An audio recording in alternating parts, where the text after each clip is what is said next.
Hey, what's up, everybody? Welcome back to Basically EMS. We got Wade, as always, and a couple faces we've seen before, but it's been a while. You guys want to, and voices we've heard before for the audio-only listeners. You guys want to tell us a little bit about yourselves, introduce yourself?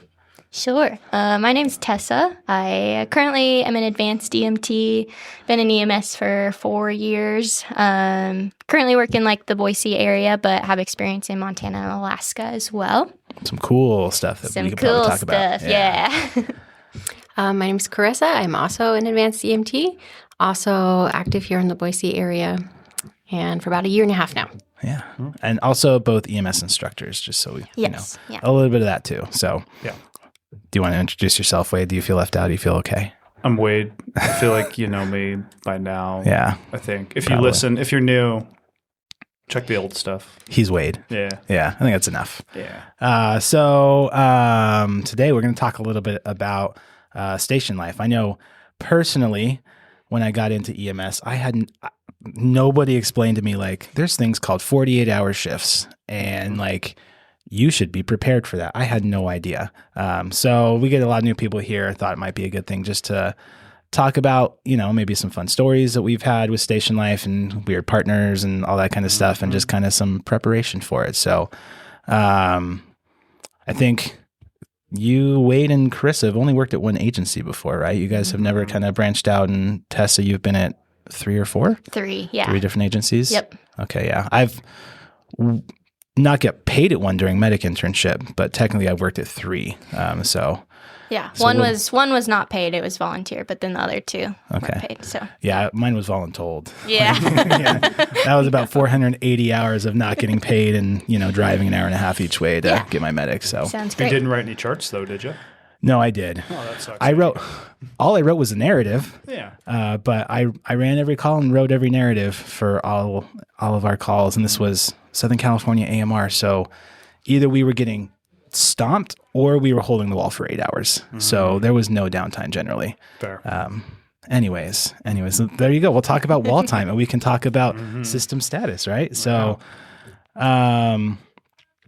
starting off, let's talk a little bit about shifts work and kind of what the shifts look like. So, what are you guys doing right now? Because Wade and I are not active in the field, but Tessa, Carissa, what's your shift work look like, or your schedule? Yeah, so I work 3 24s in a row. So that looks like 1 on, 1 off, 1 on, 1 off, 1 on, and then you get 4 days off. I'd never worked 24-hour shifts before this agency, and I am not cut out for it, is what I'm finding. No, realistically, nobody is. We're not meant to do it. No, you're not meant to wake up 6 times in the night. But what I've found recently with the 24-hour shifts is like clockwork, I wake up at 2 a.m. regardless of if I get a call or not, and I have to eat a cheese stick. It's She's the weird partner. Yeah, found her. Yep, identified. That's been a new thing. But every night, 2 a.m. How about your previous places? What was the schedule like there? Previous places, so we worked 12-hour shifts, and I worked nights, so also the weird partner. I liked working nights, picked to work them. And lots of cheese sticks were eaten, I'm sure. Lots of cheese sticks, 2 a.m., But yeah, we did a 3 on, 3 off, 3 on, 5 off. And it was a set days, so you'd work front of the week or back of the week. So we did 12s there, and then at my volunteer agency, I was on a trail crew, so I worked, I was on hitch for 8 days, and then I'd come back and I'd be on call for 6 days. What does on hitch mean? Yeah. So that means you go away out in the backcountry, and then you do trail work out there. So you work for 8 days straight, doing trail work, and then, you camp while you're on that. You cook all your meals as a crew. So very similar to station life, actually, just a very long extended time with the same people, with no escape. So lots of similarities there. So it's like a station, but camping. Yes, an outdoor station with no bathrooms and no showers. I mean, I think if you talk to enough people in EMS, there's plenty of stations with no bathrooms, honestly. Yeah. Or you're just posting and there's no bathroom there. Yes, So that is true. So you would do 8 hours of volunteer work, consecutively? You would just be on call, so they'd send you with your little pager you had to carry around everywhere. And I would be on call for 6 straight days. So were was you your- paid for the 8 days of trail work and then you were on call for 6 days? Okay. Yep. So okay. volunteer, and then my job I was paid for. Okay, Yes. I see. That makes sense. Yeah. And then what was your split? So you're on 8, on call 6. What was your split off after that? Or is it None. rotating? Oh. The on-call time was the time off. Yes, that was my time off. That sounds like a real fine schedule when you're like 22. Exactly. Yeah. And then not Exactly, after no. like 25 or after, just no. Yeah. Yeah. I think I was 24 when I did that. So approaching the end of the ability. So, yeah. I need to know, do you Yes. eat cheese sticks at 2 a.m. when you're at home? I had the same question. Sometimes. Follow-up question. Do you go to the fridge to get them or do you just have a cheese stick drawer? No, I go to the fridge to get them, but Okay. the problem with that is my cat really likes cheese sticks. Uh-huh. So when I open a cheese stick, she comes running into the kitchen to share it. Is this like a gremlin situation? Like, can you only have cheese sticks at 2 a.m. or you turn into a monster? Yeah, they're not like a snack that I would have during the daytime hours. Interesting. You're an Interesting. incredible person. Tess. I know so much right now. I know. Anyway, we should move on from the cheese sticks. Yeah. So, Wade, what was your schedule like when you were out in the field? Yeah, so when I started, we were 224s and it was fixed days. So it would be like 24 on, 24 off, 24 on, 4 off. And then that was the split. And then shortly before I left, they converted to that 1 on, 1 off, 1 on, 1 off, 1 Yeah. on, 4 off. It was interesting because when I first started, the whole thing was like seniority, you get better days, you can get better days. And then that just went out the window so fast that it's like, well, seniority just means now you have the rest of your career to finish here, you know? and that was hard. It's definitely an adjustment. My wife still works that schedule and it's an adjustment for sure. But it is kind of cool knowing your whole schedule for a year at a time. There are perks to it, but that's pretty much the end of the perk list. Yeah. If you look at shifts, you could tell, like if you don't change your shift, you can see if you're going to be working Christmas in 9 years realistically, because it's just a 6. Well, I guess that one's like a 9-day rotating schedule essentially. Yeah, 9-day work week when the rest of the world only has 7 days. So you do the math. 72 hours in 9 days. Yeah. It's brutal. Yeah. Yeah. It's fun. It's fun. I'm the one with the flexibility Yeah. here. So I can do a 24 or 12s, and my 12s can be front or back half. And I set my schedule. So front half or back half, what's that mean? Yeah. So the daytime front half, so morning to evening, or I can go in the evening and be there overnight. What's which your is the time back half. starts? Typically 7 to 7. Yeah. And then for you, because you're a little bit different, is there like a max or a minimum amount of hours you need to work? Minimum of 36. I try to do more. So 36 per month as a reserve, right? Yes, exactly. That's another thing. If you didn't know, there's a lot of like volunteer positions, or Crystal works a reserve position, which is a fancier word for a volunteer position. Yeah. So that's a very common thing in EMS and the fire service as well, of just either people just do that. It's really dropped away. That used to be a very common thing people just did. Like they would have their normal job and they would do this just to serve their community. And that's much less common than it used to be, which we could get in the politics of the EMS systems and I'm sure especially you working more rural than we have, it goes deeper there. But nowadays, it's kind of like how most people get their feet wet. Like I started as a reserve, and then it does benefit you because if you are someone who wants to go full-time starting as a reserve, they know you. You've basically done a prolonged interview for however long. So it does benefit you as long as you're not a turd. Yeah. Yeah. Typically now that's what or in more metropolitan, larger areas, a lot of the time the volunteer positions, whether it be fire service or ambulance service, are to gain experience and to get that hiring. Like I was in the process. I never ended up going because they shut down the program. But like in Southern California on a fire department, there was a tribal fire department that I was going to go be a reserve firefighter at. And that was how you got your firefighter 1 so that you could go apply for jobs that required that. You do your academy, then you had to go volunteer for a year and get all that stuff done and your workbook done. So there's still a lot of that out there. And for some people, like that's just perfect for your life. Like Exactly. for some people it's great to work those and not have to work 72 hours a Yeah. week essentially on a 9-day week. Yeah. Yeah. It works well for me. Yeah, good. Yeah, I worked a number of different schedules. The first place I worked at was a 48. Well, we essentially could pick whatever schedule we wanted based off the bid in 12-hour blocks. So we worked 56 hours. So I would work a 48 straight into an 8-hour shift is what my schedule was. And 48s, I thought were fine there, but we were usually like 6 to 8 calls per day call volume, which I think is manageable. Like where you guys work at now. When I started, that's where it was at. Now I imagine it's like 10 to 12, probably averaging per day. That's a lot for 48. Yeah. Like you'll get destroyed.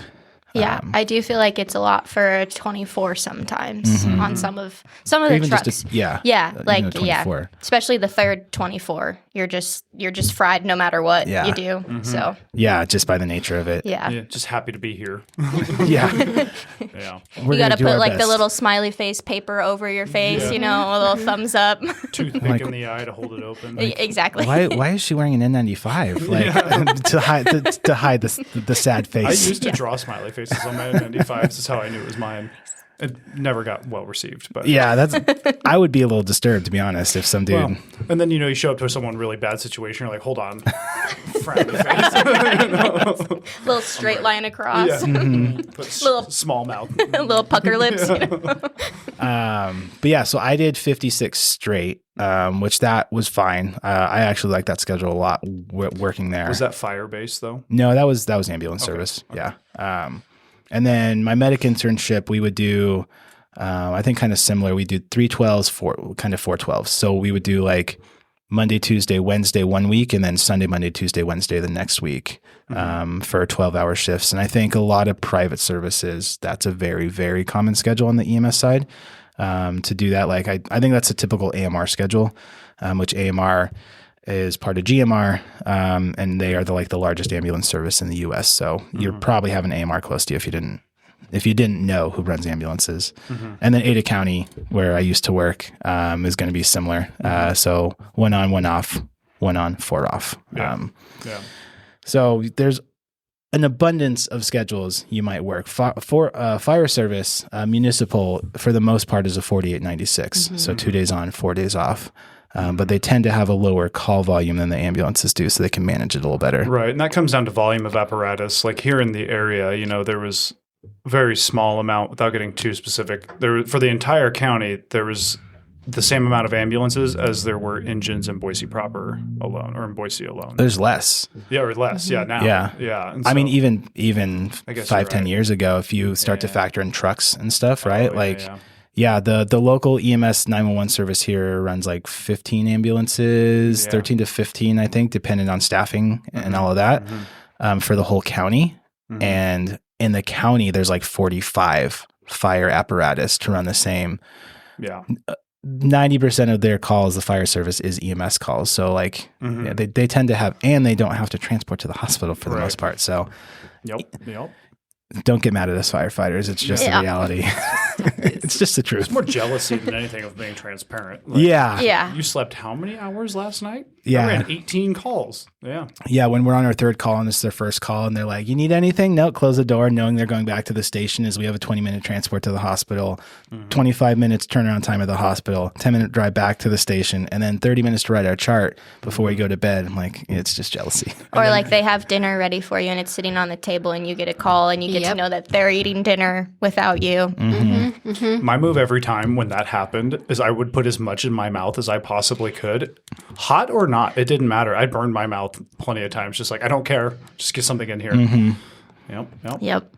They're nice though, because I've gotten calls in the middle of dinner and like gotten back and they put tinfoil over your plate and like Maybe for you. try to keep it warm. Look, I wasn't Just going to threw say your food anything. away. These noodles are crunchy, by the way, now. Yeah. Thanks. I mean, maybe that's more a reflection on you than Carissa, though, Probably. if we're being honest here. Totally. Bob. Yeah. No, I mean that's a good point for us to bring up. Maybe something we can talk about. It's not uncommon here for what we call co-housing. So the ambulance services will be co-housed in fire stations, which there's 5 or 6, I think, in the local 911 agency that are co-housed between a couple different city fire services. Yeah. Maybe more at this point. Yeah, I think so. I know there's 3 in Boise. And then I don't know I never work out in Meridian, so I don't know. There's only one, I think, out there now. 3. Or 3. Oh. Wait, hold Am on. I wrong? Anyway, there's a number. Yeah. And Of, maybe CUNA? Yeah. CUNA, yeah. So maybe like 6 or 7 around here. Yeah. And again, this is not an uncommon thing. Even when I was working for AMR, my internship, there was at least one, because they did have 24-hour stations, but there was a pay differential. You got paid less to work 24-hour shifts than 12s. That's just bad math. It's just weird. Yeah. But one of theirs was co-housed in a fire station. So it's not uncommon for the ambulance staff to work in the fire station. And what are you guys' thoughts? Like I, depending on the station, really enjoyed it because it was just crews that I knew pretty well and had that relationship, and it was kind of fun to hang out, and we would eat dinners together and that kind of stuff. And they had a gym, so you got to work out on shift. And some I wasn't a big fan because you kind of felt like you got shoved into the closet. So what do you guys think about working co-house Chris, stations? I'm curious. What do you think about it? I've had both experiences as well. Generally, they're pretty cool. They're excited that we're there. I've had some really fun dinners with a lot of storytelling and just chill time. But I've definitely also had the this is your room and you should stay there. Yeah. And maybe we'll talk about dinner, but maybe not. Yeah. It depends on the crew, depends on the station. But generally, it's fun. Yeah. Yeah, I also feel like it's generally been fun. Like the station I prefer to work at now is co-housed, and I love it. My volunteer department, obviously it was a fire department, but we were separated by EMS personnel and fire personnel, so you didn't have to do both if you didn't want to.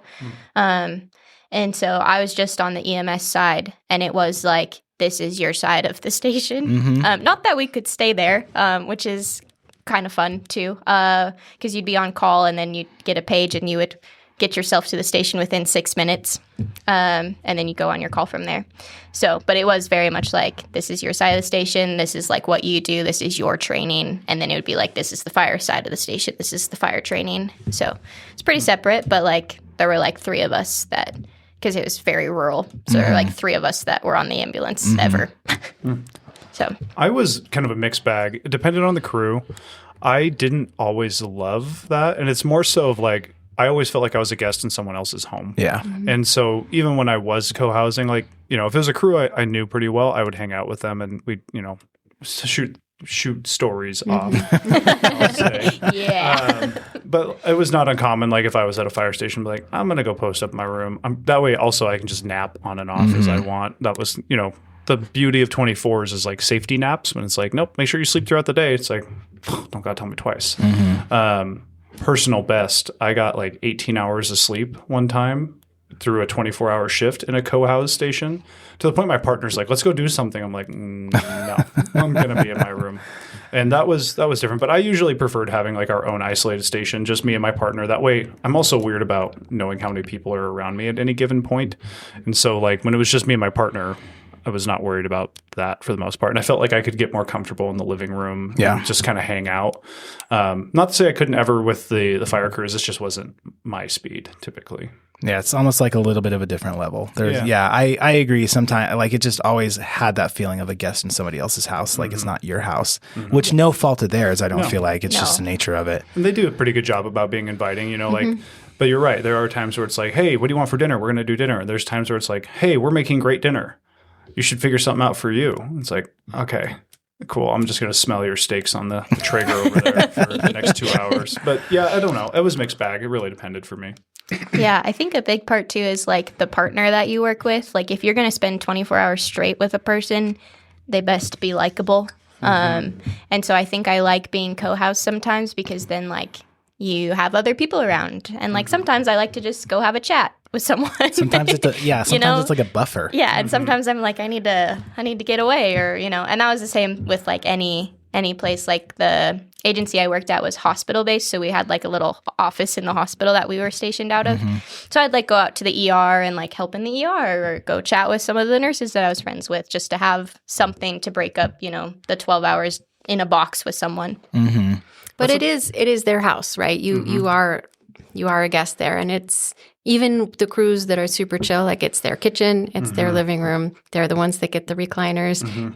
Nothing rude, nothing negative, but it's absolutely their house. But you're still doing their station duties. Yes, you are. You're helping. As soon as those station duties start, you're helping. Yeah.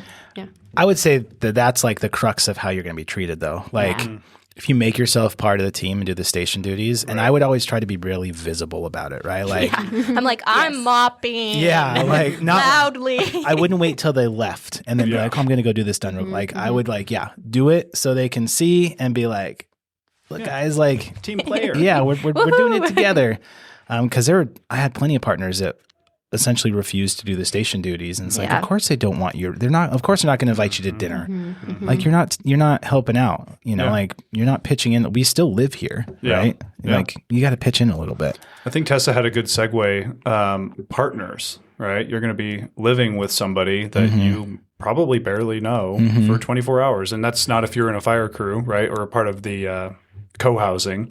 But yeah, there are some times where partners can make life hard. Any fun stories with partners? Don't dox yourself. Well, like we already established, I'm the weird partner that needs a cheese stick at 2 a.m. So you are the person. So yeah, I am the one. Anybody have good stories about Tessa?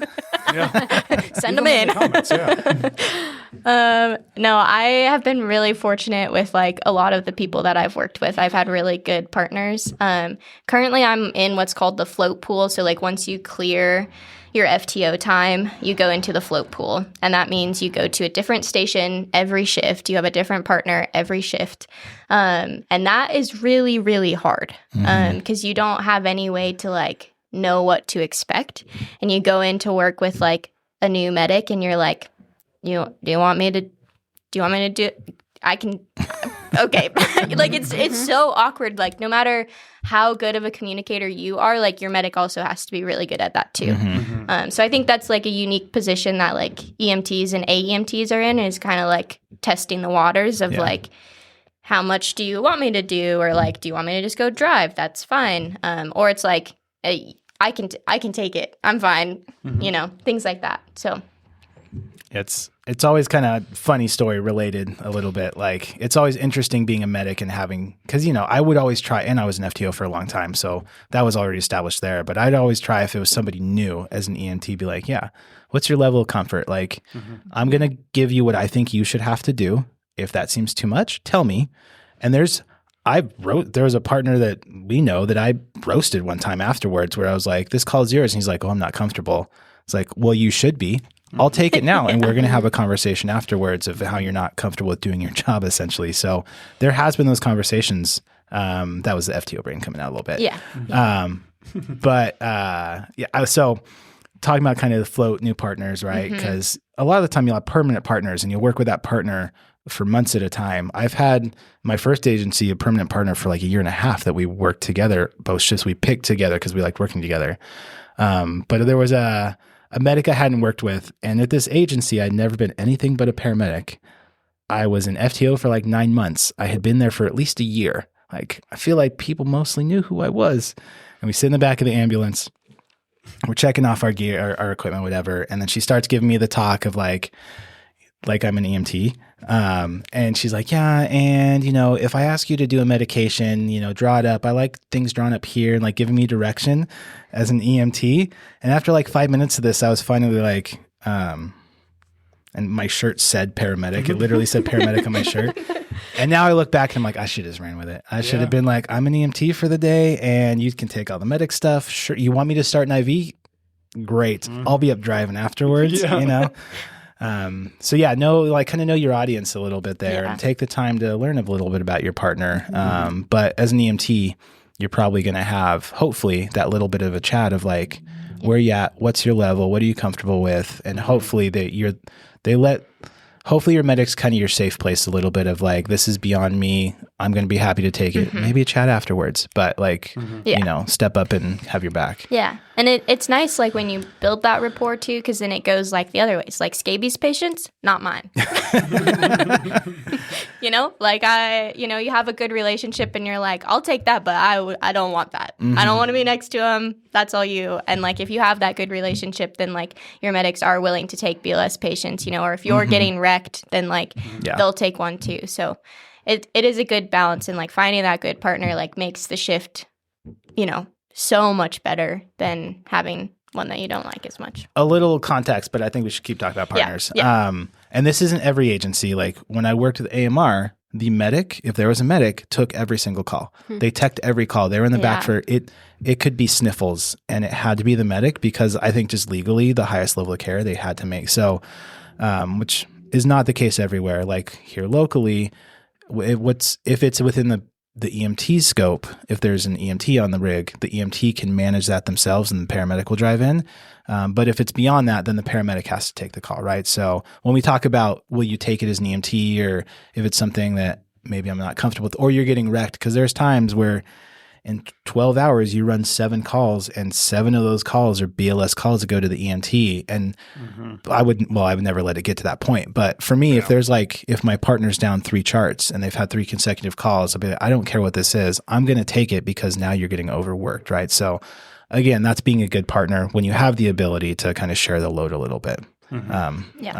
So partners, anybody? Any partner stories? As a reserve, I'm assigned to typically a medic for a block of time. I've had one EMT that I was assigned to for a block of time, but basically I follow them around. So whether they have a fixed station that they're at or if they're afloat, for whatever reason, I am their shadow. I'm with them.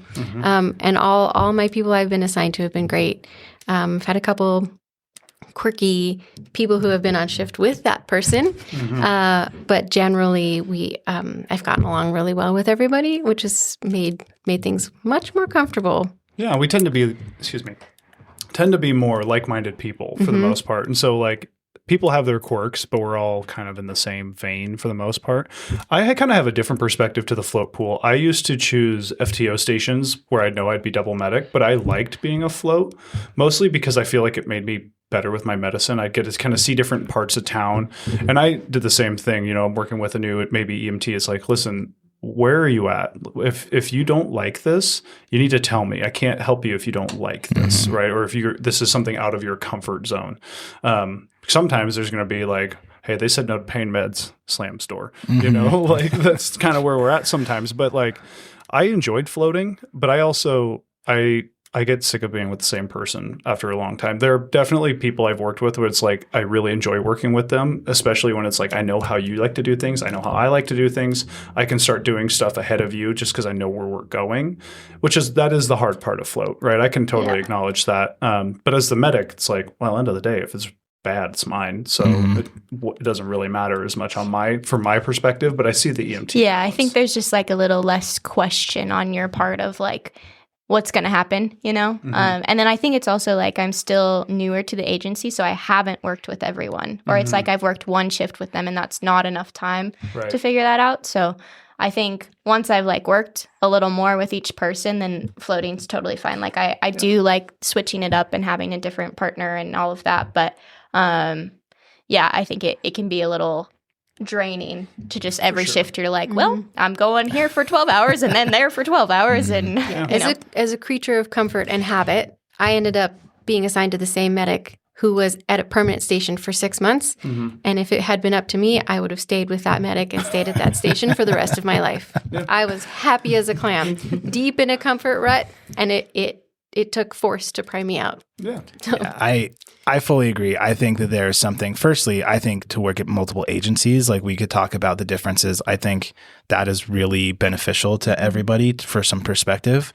And I agree. I get where you're coming from of being comfortable, but you're not learning what you could, right? Of different partners. And we all practice medicine in different ways. And especially at the ALS scope, being able to work with a bunch of different medics, you're going to see their thought processes and who's aggressive with medications versus who's not. Are they going to go for the max dose? Are they going to start small with pain meds? Those kind of things. And even as simple as Wade and I are going to do a different chest pain assessment. You guys are going to do different. So if I can watch an assessment from Tessa about something, even though I've been doing this a long time, I can still probably learn something, right? And if you're with the same partner, you're just going to hear the same thing over and over. So, to my credit, when I was told it was time to move, I did specifically request someone who was floating and in the opposite part of town of where I wanted to be. Which is good, yeah. I did baby bird myself out. I was very uncomfortably. Brave. Very brave. Yes. I think to back your not knowing people, that was the beauty of when I was on that 2-day before they changed it. It was that you didn't know who you were going to work with the next day. It was just kind of a luck of the draw. There's people who had preference, but preference was preference, not that's your station. So I felt like, because there was no shifts at that point either, really, outside of like, your days. And so it was like, okay, I know who's on my day. And so I kind of know who I'm dealing with. And I feel like I worked with just about everybody. I was fortunate where I wasn't always just with a basic, or that's just a basic is rude to say, but I wasn't with like a basic. It's okay. They're advanced. Yeah. We're not just basics. Yeah. But like, I didn't work with a ton of EMTs all the time. I was just gracious where I got put in, but just based on how our schedule was, I was with medics quite a bit. And that, to your credit, like I stole a lot of things from people like, ooh, I really like how they do that, or I like this question, or, just picking people's brain about different topics because people are nerds on weird topics, right? And just kind of what can I take into my toolbox and what's worth leaving behind. And then learning what not to do from other people was just as valuable. Yeah.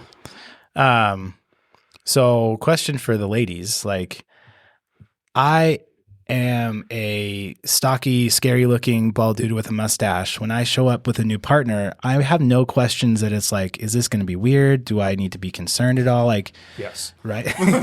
They need to be concerned. So have you guys ever had that experience, or if, is that something that's in your head when you have a new partner of like, I'm going to be with somebody I don't know as a 5'2", 105-pound woman for like, not that there's not necessarily that there's like a danger aspect to it physically, but like, is that something you have in your head, and how have you navigated that? I have it in my head because I get nervous about new people not knowing me, or not wanting to get to know me, not wanting to get to know what I'm capable of, and just being like, meh. But I haven't actually, that's been more my brain telling me. Yeah, which I'm sure is mostly the case. Yeah, versus actually experiencing it. And in terms of co-housing, I felt very comfortable. Yeah, that was never like a concern for you or anything? No. Yeah, I think not at the current agency I'm at, like that hasn't been a worry. But at my previous agency, we had a lot of travel medics. And there's nothing against like traveling medics. Like it's a really cool opportunity, but you don't really know what you're getting because you just like the agency sends the traveler to the location and you don't really know. They hired them, they send them. And I had some horrific partners that like I was terrified to go to work with them and then spend, because I worked night shift. So then it's like, it's that added like weird component. It's just the two of you. And like, we didn't have a station with bedrooms. Like you couldn't just like go get away from them. So I had like some times where I had to be like, I am going to go sit in my car and I'm going to lock my doors of my car and I'm going to stay out here until we get a call. Yeah. Which is like not the most ideal, but with like bringing that up, like problems were resolved. But there were a couple people that just made me super uncomfortable, would bring up like inappropriate topics, things like that. That made it not fun. But as far as being co-housed or like working with different people, I don't feel super intimidated by it, but I do like, I think Carissa can really relate to this. We both want to be like really good at our jobs and we want people to see that we're really good at our jobs. And like sometimes it's really awkward when you're like, hey, I can do that. And then they're like, oh, of course you can. Okay. Because I think a lot of medics default to like my EMT's maybe going to do the bare minimum and I'm going to have to prompt them a lot. And then I'm like, well, it's already done. So I want to be seen as like I'm good at what I do and I'm like putting the effort in. I'm not just coasting in my EMT role. More than just the presentation. Yes. Yeah. Do you think that your gender plays into that at all, or do you think it's just being an EMT? I think it plays a huge part into it. It's like I've worked in a lot of male-dominated fields. Like I talked about working on trail crew too, and it's like I was lucky to be on an all-women's crew. That was super cool. But it's like always that like, okay, well, I can hold the chainsaw too, and like I can do this too, and I can lift this too, and it's, I don't know. We did the Women in EMS podcast, and people should go listen to that too. But it's not necessarily like proving yourself. It's just like there's a lot more men than women in the field, and also there are not as many advanced reserves. So I have had a couple shifts where I was on with another. I'm on as a third at the moment, and I have had a couple shifts where the EMT was advanced, and so am I. And I got like, well, you don't get to do any of the advanced stuff. I'm the one that gets to do that. That's annoying. Yeah. Like, you're there to learn. I have Let an me do A it. too. I can start the IV. I love doing that. Let me participate, but And I feel like just in general, the advanced scope. So like I was a basic and then I was a paramedic and Wade was a basic and then he was a paramedic, right? Like, I feel like you guys are such like a Twilight Zone certification level that a lot of the time, maybe not even purposefully, I just don't know what you can do. Like I know because we have an advanced program that I built. So I have an idea of the scope, but I don't think a lot of medics even understand like what your guys' scope is and what you're able to do and kind of the level that you're trained at. Yeah, that was an issue I had. I didn't understand the advanced scope until I worked with a very specific advanced EMT at our county, and most people who have been around know him. Hey. Yeah, that's the one. And we had it was a hypoglycemic, and I was like, oh, okay, let's get the line, let's get D10 going. He's like, no, I will get the line, and I will get D10. And I'm like, all right, love to hear it. Yeah, go ahead, man. And I just didn't know, and that was just because of my own education. But I also kind of skirted being an EMT a little bit because I was an EMT for a month with you, and then I was back to being a medic. So. There was just a disadvantage that I just didn't take the time to learn it because I didn't consider it. Just because in my mind, especially when you're baby medic, it's like all of it's mine. Everything's mine. It doesn't matter. And that was just a learning curve. Yeah. Hopefully when you're brand new as a medic, you feel like everything should be because you're just cutting your teeth a little bit. And if you're not scared for 3 years as a medic, like absolutely terrified, then there's some, genuinely, like this is not me trying to be funny. Like that first 3 years should be terrifying. Yep. Yes. And if it's not, then you don't care enough, right? Like I have very strong opinions about things sometimes. This is one of them. Like if you don't understand the gravity of the situation you're in my opinion, and what you can affect in people's lives as a paramedic, if you're not terrified your first couple of years of like, I really hope I can cut it at this job. If you just walk in like, oh yeah, I got this, like that's scary. Life's going to slap you so hard. I mean, the amount of nights before shift where I'm just laying in bed and it's like, okay, if I see this tomorrow, I'll do this. If I see this tomorrow, I'll do this. Like fear is a heck of a motivator. It's not the strongest motivator, but it'll keep you sharp. A dose of fear goes a long way. Yeah. I have a patient, or not a patient, excuse me, a partner story. Let's hear it. Don't be this partner. I had one partner who was notorious, and you know who this is too. He was notorious for choosing a co-housing with the fire station, and he hated fire crews. And they did not like him right back, to the point he would do things like microwave fish for lunch when everyone was home. Rude. Yeah, he was that guy. Don't be that guy. Like if you ever have been told, hey, you're kind of a crappy roommate, you're probably going to be a crappy partner. Maybe evaluate. Or like, the partners I've had too, they're cooking and I look and it's like, hey, every single cabinet's open. Did you use every cabinet? No. Well, you've been done eating for an hour. You want to close every cabinet? Like just common courtesy things. Yeah. There's definitely those partners, right? Or like they cook and then afterwards they don't do any of their dishes and they're just sitting there, right? Like, and then you're like, oh, maybe they'll do them before they go to bed. And you wake up in the morning and they're still there. And now like, you don't want the next crew coming on to think that you're a piece of trash that doesn't do. It's like, I guess I'll do your dishes, right? Like, there's lots of little things. Like the messy partners they're not fun to work with, right? Of just everything is just thrown you guys know, you've seen my office. I'm not Mr. Tidy, right? But like, if I'm co-housing with somebody, I'm going to mind my P's and Q's. Maybe my bedroom will be a little, thrown around, but like the desks are going to be nice. I'm going to wash my dishes. Like take care of your partner a little bit. Yeah. We're all here to be comfortable and we're all here for the same reason. It's like make it comfortable. That's a perfect segue because I wanted to talk about being cozy in the station. Yeah. That's was a surprise to me that like it can be cozy. Yeah. More so when it's just the agency, not with fire. But yeah, a lot of the stations have candy drawers or like personalized little things, and you can bring your blanket out when you're watching a movie. Like things that I didn't expect. I thought I was going to be like very. So that's also just showing a little bit of the difference between how that schedule is set and how it used to be. Because before there were, because now there's permanent stations, and so. What's very common in EMS is you do a shift bid. And so that can be every 3 months or 6 months or year or whatever. But essentially they go by seniority. So who's been there the longest, it will start there and they'll get to say, I want to work this, these days or this shift and this station if you get to pick your station, right? So a place like where you guys work that has those set schedules, you have people that are going to work at the same station and have for however long they've been doing that now, right? And will be at that same station on that same shift for 10, 15, 20 years realistically. We see this a lot with the fire stations for sure. But you can have that. So in the past, that was not the case there when like Wade was talking about, you kind of would just get shuffled around. So you didn't have that ownership of the stations where there were not candy drawers. I can guarantee you there were not candy drawers, right? Or those little things. And now you're able to have like, I know there's a certain station that the advance you're talking about made like a coffee bar. Yes. And I think that's still there, right? Yeah. So, like there is that kind of ownership of a station where people are there consistently that it can be much more cozy and like you're home away from home a little bit. Yeah. Yeah. Or things like it took me a little bit to learn that at night I could like actually chill. I think the first couple overnights that I worked, I never took my boots off. Oh. Like I slept with my boots on, which is horrifying, but I was like, I didn't feel like I could because I was In your bed? Yeah. But they're my sheets.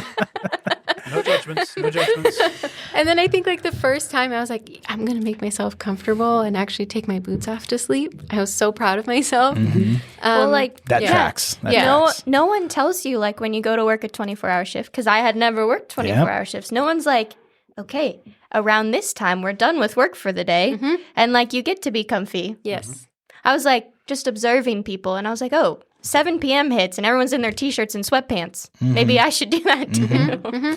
So Yeah. I've worked with a couple of people who do a dance when it's t-shirt time. Oh. yes, or There's they'll this t-shirt announce time loudly dance. Yes. that it's t-shirt time. Yeah. I missed that. Like t-shirt time? Yeah. No. It's t-shirt time. Or we were on a podcast, the other one that I did with you guys, and you had mentioned like it took you a while to learn to bring your comfortable bedding, not just the backup bedding, but the comfortable bedding. So I picked that up. Yeah. And I have real comfortable bedding. Yeah. But even with that, right, is it okay to take my radio off? Is it okay to take my boots off? Is it okay to fall asleep? Sometimes I'll still lay there and listen to the radio.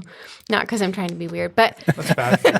but it's like It's like, what's that? Oh, that's Tessa getting her, it must be 2 a.m. Tessa's getting her cheese stick. That's what that sound was.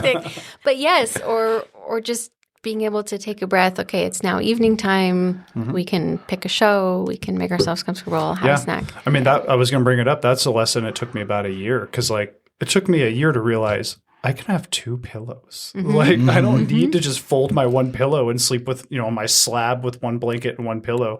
But and I saw that transition because, I worked a little bit with that 3-day rotating. And there's one station that it was kind of a crabby station, more so of like the bathroom to desk situation is awful. But I walked in there after, because I was a floater at that time, and the permanent crew, there was like flowers and nice smelly things. And it was like, this is not the same hellhole that I'm used to living in. And you're right. Like the comfort made such a difference. And even if it was, I didn't get to spend much time there, it was one of those of like, at least I know I'm going back somewhere comfortable and cozy, and it feels like a home. It's not just here's my 4 white brick walls and my little single blanket and pillow, and it made such a difference. And then because back in the day we had to carry all our stuff in, right? Like you see, there's a friend of ours who would come in with a toter just full of pillows and blankets, which always made me laugh because he chose like Super Mario sheets and like whatever kids bedding made most sense to him. But I'm like, nah, single pillow, single blanket. I deserve to be uncomfortable for the next 8 years of my life, like just punishing myself for no reason. So make yourself comfy. Man, Yeah. that station with that bathroom setup. Terrible. Yeah, Yeah. the desk is about 3, like not even 3 feet. The door to the bathroom is directly behind the charting desk. So, dude, especially being a man with a woman partner, like, can you go? I gotta poop. Can you go outside? I don't want you. it goes the other I don't way. want you through that 1 inch of plywood. Or a woman who gets nervous about people hearing her pee. Yeah. Like, I was like, guys, I'm going to turn the water on. And then someone made a joke Taking like, a shower? someone made a joke like, maybe you're peeing in the sink. I was like, maybe I am, but like, you won't hear it if I you turn won't the know. water on. Yeah. Yeah, it's some stations can be a little funky in those ways. And this is, like somebody, you might have to poop, 6 feet away from somebody you met 30 minutes ago. And that's just the reality sometimes of working this job, right? Like, love it or hate it. And there's decency to that too. And Chris, not to throw you under the bus on this a little bit, but when we work in the first station, you're like, hey, are you going in this bathroom in the next hour? It's like, not now. But like, not announcing, but sometimes it's like, hey, we share one bathroom. Taking care of each other, right? Yeah. All right. Yeah. Turn the fan on, dog. That was before there was nice smelly flowers and all that kind of stuff. Yeah. 24s are like, and I think I've told this before on the podcast, but when I started, I had no idea what I was doing. And my first shift ever was a 24. I had nothing. Thankfully, there are places, I've never seen it here, but our station was a hotel. And that's not uncommon in Southern California, at least, it's a lot cheaper to rent a hotel room 365 days a year that your people like slot out of than to actually own a station or rent a station. So it was just a random hotel room, and they just put us the closest to the door so we could get out to the ambulance. Thankfully, my first time showing up to a 24-hour shift, there was bedding and stuff because it was a hotel room, but nobody told me like, hey, you're going to be here. And I should have just been like, hey, wait a second. My shift says 6 a.m. to 6 a.m. What am I going to do? Right? Like, and the question we get a lot as instructors is like, can you sleep on are you awake for 24 hours? No, you can sleep, and you need to be prepared for that. Most likely you will have a bed, and you need to have that bed set up for yourself, and probably not one flat sheet and a thin pillow, right? Like, make yourself comfortable. Like, I've seen plenty of people that have the white noise machine and the little aroma diffuser, and as long as you're not going to miss a call, because you will get called overnight, and you got to not miss the call, which you've got a story about that. I don't want to talk about it. Don't want to talk about it. I missed one call in like 12 years. And it was literally because I was EMT instructor. We go a long way back, right? You're pretty new. And he like came up to me at some point. He's like, have you ever missed a call before? And I was like, nope, of course not. Literally like the next shift, the one time I have ever missed a call. And like 7 minutes later, somebody's just banging on my bedroom door. Like, we got to call. We got to go. Was that one time. So it's your fault. Thank you. Yeah, that's fine. I can point fingers too. I have fingers too. But yeah, like you got to be prepared for those things, right? Like you probably aren't going to be able to go buy 3 meals. You probably should bring some food. Yeah. Right? You're hopefully going to have some downtime, like bring your Switch, bring your tablet, bring a book, those kind of things just you don't really think about because you don't know how the things flow. And then as you get more comfortable with like, hey, 7 p.m. t-shirt time, I'm going to kick my boots off. Yeah. And when you have a good partner, it's nice because it's like in EMS, this is a weird EMS thing. I'm sure you guys can all relate. Like there are shows that like, I'm watching that with my partner. I'm watching that with my spouse. Like, no, we're watching The Office. I know you want to watch it. That can't be on the TV here. Sorry. Or there's the shows that like our free game. So there'll be your partner show, right? We watched a lot of Cops. Me and you watched a lot of Cops. Yeah. Whatever's on, right? Yeah. Some good. I haven't had cable in forever. Man, I worked Sundays for a long time. Football naps hit real different. Yeah, they do. Put on some football, just fall asleep in the recliner. It was great. Yeah. Did you ever work system status? I never worked system status, but we had to we would have set stations, but then if someone was out on a call, you would move in. So you would leave your station and you would move in to cover, which was kind of silly because we were a big, big county and there were only 3 ambulances to cover 86 miles of interstate, all this stuff. So it didn't really matter where you were. It was still going to take you a very long time to get there. But yeah, sometimes we would someone would go on a call and then we'd move in to cover. Or if it was really busy, you would just put both crews at the hospital and then there would be one out further north. But no, I never worked system status and I'm thankful for that. So for people that don't know, we're talking about station life, having stations. System status is very, very common, especially in more populated areas. And so that is instead of the ambulance service having a station, you're on your ambulance for 12 hours and you just move around and it's all controlled. Now I'm sure it's an AI thing, but they had their whole thing of it's really interesting if you get into it of historically there will be a call in this square mile at this time. So we're going to move you to this area so you're closer, but you're post moving all the time and you're just in your ambulance for 12 straight hours. So, I have done it. It's not fun. I did it as a third in my medic internship. So I was just crunched up in the back of a little tiny van ambulance. And it was just weird because we just start moving and I don't have a radio. I'm just a third that doesn't technically work for them. So like we would just stop and they would get out and be like, oh, call? Oh, okay, cool. Instead of just moving, from the KFC to the Chevron station down the road, right? It was because they had very specific, they would put you at certain street corners. Like you have to go here and then somebody else would go out like you were saying. So you have to move and cover there. And it's the worst because even if you're not busy, you're moving all the time. You never get to sit and chill. You're in an ambulance for 12 hours, which I have slept on the ambulance gurney a lot of times when I was, real tired and, had a rough night the night before on shift and going into it. It's a whole different lifestyle that I think everyone should have to do. You guys should go try it out for a little while. So Did you can get ever the nap experience. on that gurney after a dead guy? You're just like, don't think about the dead guy. Don't think about the dead guy. I don't know specifically, but it would not have fazed me. I wouldn't have had a question. I have napped on the gurney post dead guy. Yeah, you just No don't shame think on about that. it. Yeah. You just you're tired, and we didn't have like bedrooms. We didn't have like recliners. We didn't have anything. So you had like an office chair, and sometimes like I'd be typing a report, and I'd fall asleep typing the report, and I'd just snooze there for a little bit. Did you Wake up for my cheesesteak. Yeah. Did you ever have? Because many times posting I had where it would be like me on the gurney, and then 8 inches away the bench, Yes. and you have like, and it's like you going this way or that way. So are we going to go face to face or like or foot to face? Yes, it was always a discussion. What's more awkward? Yeah. What are we going to do? Yep. I got really good at sleeping in the seat of a vehicle, right? Yeah. You put the sunglasses, because people will walk by and like freak out if otherwise. You put the sunglasses on and you just like lean back.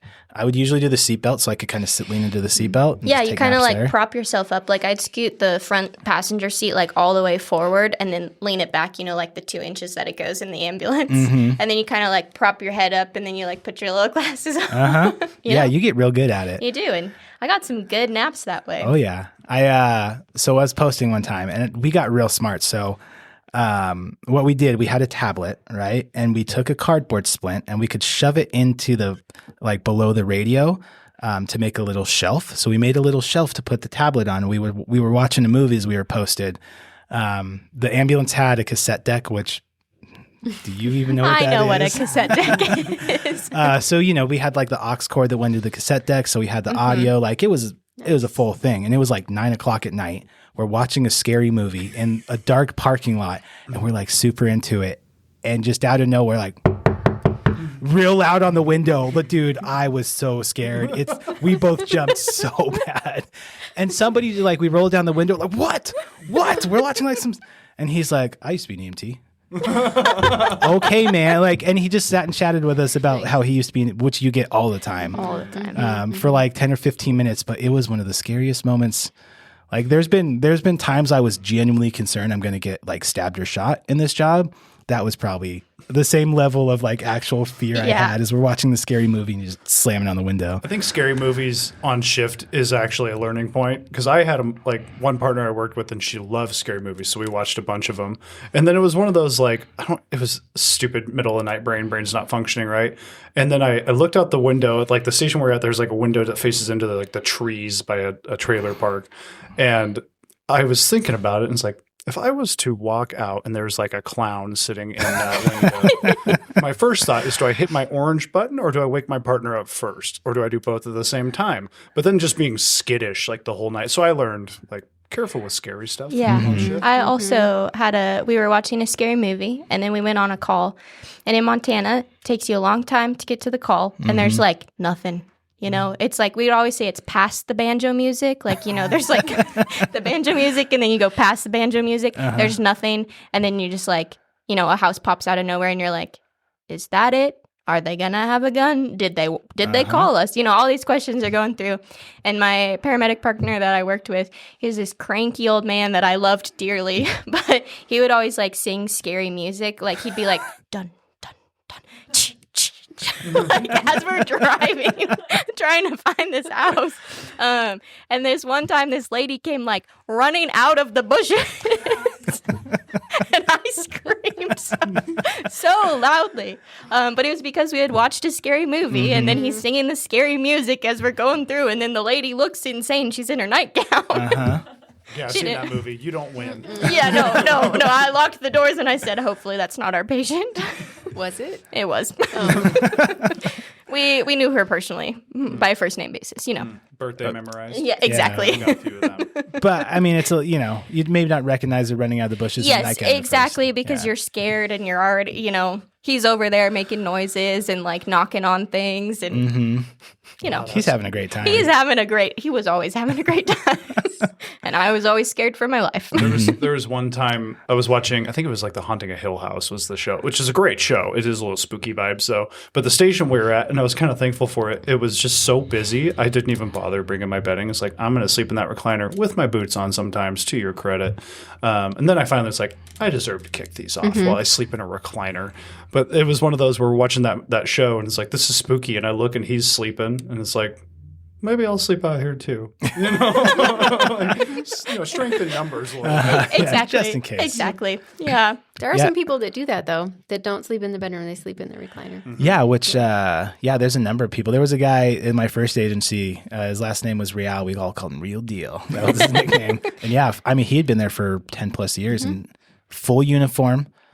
In his boots, would sleep on the recliner, which I don't know how you can live your life like that personally. Like, you're just too high strung. I used to do that just at that one station, just because I knew it's like, we're going to get an 11 o'clock, a 2 o'clock, and a 4 o'clock. And at least with the recliner, when I kick the legs down, it throws me forward. I don't have to crawl out of a bed. Yeah, sometimes you need momentum. Yeah. Oh, like the worst feeling. You just get done with your 2 a.m. call, you get back, it's 3:30, you're done with your chart, and you're like, you know what? I'm going to go to bed. And then, take your boots off, get comfy, head hits pillow, boop, boop, boop. Just, no! Like, I've said some pretty profane things at that moment. Yeah, before. sometimes you can hear also, like, in the stations, you have a partner that's pretty, has a lot of profanities to say, and you'll hear them, the Screaming. tones go off, and they'll be like, rah! Yeah, that's one thing. Those walls are not very thick. No. Yeah. No, if people snore, you know. Yeah, that's a good point. During my internship, my mentor person, he was like, no, I don't snore. Oh, he snored. And the room he shared next to, like, a pretty senior medic at that time, was like, anyone snore? And we're like, no. And he's a very sensitive sleeper. And we got a call, and I wake up, and that medic is out on the couch because the snoring got so loud. Yeah, you're going to hear everything. So careful with what you're doing in your closed, quiet room, because it's not as quiet as you think. Yeah. Little story that kind of goes with like the sleeping in recliners. So there was a station I don't think you even actually got to work there. It was a haunted station that Oh, yeah, I've heard about it. I mean, I'm not sure that I believe any of that stuff, but like, I'm pretty sure at least once where I was sitting downstairs charting, we heard walking upstairs and there was nobody, like boom, boom, boom, like very, very obvious. And there's like stories of like somebody waking up and with a pressure on their chest and not able to sit up, or like a radio battery falling out of a holstered radio, weird. Which makes no sense. Like just weird story, right? And everyone thought it was funny. Somebody put a noose in the rafters just to kind of like lean into it, right? So it was the haunted station. More realistically, it was a very old townhouse with like super sketchy stairs. So I wouldn't sleep upstairs. There was only one bedroom downstairs, which I was fine with sleeping in, but I wouldn't go upstairs because they were like 3-inch deep stairs. I just pictured myself tumbling down and killing myself, right? Yeah. When I'm sleepy and it's a busy station. So I would sleep on the recliner. And I was sleeping on the recliner one night and we got a call and I kind of like jumped and the whole recliner went over backwards and spilled me out over the back of it because I jumped and like overweighted backwards. And it was a real great way to get my 3 a.m. call. But then you were awake. Right. I was very awake. Yep. I was very awake. And I don't think my partner saw. I think my partner was sleeping in the bedroom, thankfully. Yeah. That's another thing you need to be weird about, or you need to be wary of. Like, some partners are weird, and I don't think I've seen it personally, but I've heard lots of stories about like people just walking out in their underwear to go to the bathroom from their bedroom. And if you're just sleeping out in the recliner, you're just there. You might be there for the whole display, right? Yeah. Those things have happened before. Yeah. I mean, my wife's told me stories, being on an all-female crew. It's like, just so you know, I'm going to be in my underwear later. And just like, okay. Like just hanging out in the station in their underwear? Well, just like in the middle of the night, like if you see me, no, you didn't. Like, okay. Interesting. Yeah, it was with you when I was in my first FTO, and we were at that bathroom station, and we were taking naps in the recliners, because I remember just like, yeah, he's still sleeping, I can still sleep. And I kick dreamed, and the whole recliner started going back, and I think the back hit the floor, and you were still out. It was like, all right, we're just going to figure this back out. Well, we could do a whole podcast on like spooky, scary. Oh, yeah. And maybe we should, because you might have some stories from where you worked before. For sure. Okay, I have to circle back though to this level of comfort thing. Do you change your pants at night? I do. And I like have this deep fear because like I either don't sleep at all or I'm like dead to the world. So when the tones go off, I'm like coming back from a different dimension. Where like sometimes I'll be like, man, someone's getting a call and that's really annoying. It's me. I'm getting a call. It's you. But yeah, so I sleep in my sweatpants. But then sometimes it's like too hot, so I like won't sleep in sweatpants. And I'm always scared that I'm going to wake up and walk out to the truck with no pants on. Like, it's a fear that I... Like a little kid in the first day of school. Yes, fear. yeah, exactly. Because, like, on call, 4 after midnight, which is pretty common at the stations I work at, you don't have any senses left, And on day 3, call number 4, like, this morning, I was like, man, if I show up with, like, every piece of clothing on, that's a win, Yep. Yeah. So... I haven't gotten to where I change. Like... I now take my boots off, so that's a big deal. Is socks still on? Socks are still on. Okay. The radio's off, but I get cozy and I have my uniform on. But I always notice I'm the first one out of the room. Yeah. And then I'm like, wait, did the other people change their clothes? Yes. Did the other... Yeah. There's definitely a progression that I know for me personally. It was like, sleeping in the uniform and then like maybe taking like the polo shirt off or whatever to like not sleeping in pants anymore to like... I don't care what the call is. I'm going to pee before I get in the ambulance and go, right? Yeah. Because there was too many times when I was new that I'm just sitting waiting in the ambulance, like I got to pee so bad, but I don't want to be the last one here. Yeah. And then after a couple of years, it's like, I don't care, dude. I'm going to go be comfortable. I ask, do I have time to pee? And that's something you learn really quick in like rural EMS because like sometimes your response time is over an hour. And sometimes your calls are over 4 hours. And if you don't pee, then you're peeing in the bush or the parking lot on scene, which I've done many, many times. Which is totally fair. But we have urinals. I have used one on a standby before. Like, I get it. We did inter-facility transfer as well as 911. So sometimes it'd be like, well, that's what you have. But you learn really quick. If you even have to pee just a little bit, just go pee. Just go pee. Yeah. Go pee. Yeah. It almost like affects your personal life because you can no longer hold your pee in. Like No, you just get so used to like, if you have to go, I gotta you go, have I'm to gonna go. Yes, I've worked with a medic who literally has been like, I should go to the bathroom. We're going to get a call soon. And inevitably it happens. Yeah. Oh, you're going to the bathroom. I should probably go too then. Yeah. You're like, all right, off we go. Yeah. I've been in the rig with no urinal, and I can confirm emesis bags work wonders as needed. I do think they're better for women. You know? The An emesis bag? Yeah. Yeah. Over a urinal? Like maybe the shape is Exactly. a little, Exactly. Yeah. You know, you can squat a little and it's fine. Versus a urinal, not easy. funnel shaped. Like is that? Have you guys ever seen Rat Race? It's one of my favorite quotes from. I need a jar and a funnel. If you have never seen Rat Race, Sabrina, have you seen Rat Race? No, you guys. It's so good. It's a good movie. It's funny. It's like early 2000s, probably. It's got like Mr. Bean and John Lovitz and like. Fantastic movie. You guys should go watch it. To your, on shift. Go watch Rat Race. There you go. There we go. To your comfort thing, I never did it because I was a sock sleeper. One medic was pretty senior, and he told me, he's like, I will keep the same uniform all day. The one thing, I will change my socks and underwear at the end of every night.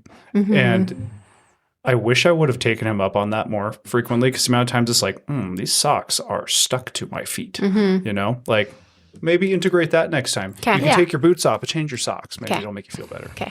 Yeah. One time I kicked off a sock and then I couldn't find it. So I was barefoot in one boot. Or forgetting your boots. You ever done that one? Yes. I have bright yellow fuzzy slippers that I wear as my station shoes. Yeah. It's pretty important that the boots are on. I've done it multiple times. And I had... For my medic stuff, I had black like Nike sneakers because you could wear those in the hospitals instead of your boots. And so, because I had already had healthcare experience, essentially, that's what I would wear to shift. And I forgot my boots one time.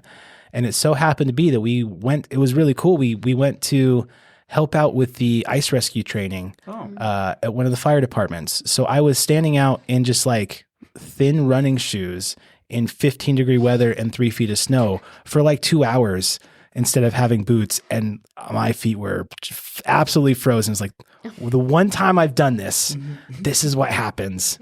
Lesson learned. And of course, the supervisors are there, and I'm just like bearing my feet on purpose. Like, don't see, I don't have boots on, please. Don't see, I forgot my boots today. I had one call during my FTO where it was to one of the shelters, and we show up, and as I'm sitting in the front seat getting the chart ready, I look at my preceptor, and we have a third medic in the back, and I look down, it's like, I'm in my slippers. And so I told her, it's like, I'm in my slippers. And she said, cool, you're not going in, which then led to a firefighter coming out, opening the door and be like, so that's how you get out of these calls, and then slam the door because they made me sit in the room the whole time. So yeah, I didn't forget after that, but it happens. My wife did it recently. Yeah. I mean, we've all, and like, I would get to the point, and this to me was more of like an infection control thing. Like my boots did not leave the bay. Yes. When I got on shift, not even from you, miss, I slept in them. I've learned it. Okay, good. It never came off. I learned it. Remember, I learned it. Okay, good. But yeah, there's definitely been a lot of people that have like their station shoes, like their Crocs, or like I would wear slides or whatever, that like maybe you forget to like change. And a lot of the time it feels like it's like a high acuity, it's like a code comes out and you're just trying to get out there quick, and then you forget to swap into your boots. The boots are another progression. I feel like when you're new, you've got like the 13-inch lace up Danner, like $300 boots, and then you get to like the 8-inch side zips, and then you get to like to the 6-inch front zips, and then you get to the slip-ons. And then you get to I went low. straight to this. I was going to say, what does it say about me? I went straight to the slip-ons. Yeah. That you've talked to the right people. Yes. Yeah. And that you're not a Ricky Rescue Or style. they were the only ones that came in my size that I could find. Or you have child feet. Yes. Yeah, there's also maybe that. Had to. That's You a probably case by case for that one. Yeah. Yeah. But I think we're kind of out of time. Before we started this, Chris was like, "We're going to talk about that for an hour," and I was like, "Oh, we could go for many hours if we just we didn't even jump into quirky partners other than the cheese at 2 a.m." well, now it just seems like I'm the only quirky partner. I had a partner one time who, when we would post, he would bring a flat lawn chair, and he would put it on the top. He would climb up to the top of the ambulance, and he would sunbathe on the top of the ambulance when we were posting. So That's quirky. there's another quirky thing. That is quirky, but I like it. You're not alone. I like the sound of it, You're though. not alone. I'm going to think of you every time I eat a late night cheese steak. As you should. As you should. As everyone should. It's Tessa time. T-shirt time is 7 p.m. Tessa time is 2 a.m. There you go. Okay. I like it. Well, cool. Any quick nuggets to end things out? No, be a respectful partner. That's my big thing. Absolutely. Clean up after yourself. And make Be an yourself adult. comfy. Yeah. Yeah, be comfy. Yeah, like if you can kind of be friends, it can be, I will take a 15 call, absolutely get destroyed shift with a partner I'd really like to work with over a chill, easy call where I get to watch movies all day, or shift, for sure. Like I'll take good partner, like hands down. So be a good partner, have a good time, like think about your partner, and it makes, that's what's fun about this job. Yeah. After a while, when you kind of get the I gotta be the cool 911, aggro stuff out, then it's like, it's just hanging out with your friend for 24 hours is really fun. And you get up to some mischief a little bit here and there and prank each other and that kind of stuff. So for sure. And then when you get wrecked with them, it just gets funnier. It's like, oh, this is number 15. Let's go for 18 tonight. It's a lot better being on 20 hours of no sleep when it feels like you're in it together. Yes. Right? Right. Then it's like this, then we can like talk about admin and how they're the worst, and we can talk about the nurses of the hospital, whatever, and like all that together, right? Like you're in it together. It makes a huge difference. Trauma for sure. bonding. Yeah, exactly. Yes. One day, Chris and I are going to work on the truck together, and it's going to be the best day ever. I agree. They're going to get worked that day. Yeah. It's okay. We can't Because we'll wait. be together. Cool. See, exactly. Yeah. Well, cool. Yeah. Thanks for Wade. You don't get a thanks. You're always here, anyways. Thank you two, for bringing on and bringing a little female experience too. I think it was good to hear about that for the station life stuff. So, Absolutely. make sure go check out all the other stuff we got. It's the Summit Healthcare Education channel. If you're watching here on Basically EMS, if you're listening, we do have a Basically EMS YouTube channel. Go check it out. Subscribe. All that stuff. We're on Spotify, Apple Podcast, all those things. And if you're interested in EMT course, your CPR course, check out IdahoMedicalAcademy.com. We have online EMT, advanced EMT courses. We've got all the in-person CPR stuff. We might have wilderness first aid this summer as well, possibly with Miss Tessa. So, and then MA, phlebotomy, all that kind of stuff. So go check that out if you're looking for a class. Leave comments, all that. And thanks for being here. We'll see you guys next time.